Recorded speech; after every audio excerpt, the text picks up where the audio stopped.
Hi, this video is to help you with your car alarm. We know there's a problem with the car alarm, and the alarm is triggered by any one of the doors, either the bonnet, the boot, or these doors. So we start with this door, look down and to see if the light comes on when you open the door and then goes off. And we'll shorten the time in the video, but the light should go off and then stay off.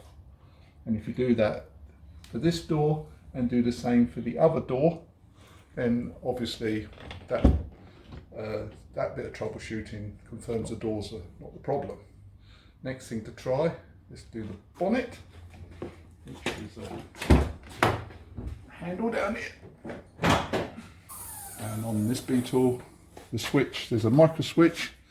But the micro switch down here, anyway, that switch is what activates the bonnet should it be somebody try and open it with the alarm on. So that's the next thing. You just listen for the click. If it's clicking, then I would say that that's okay.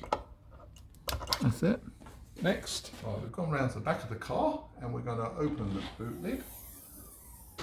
When it was locked, the light was flashing.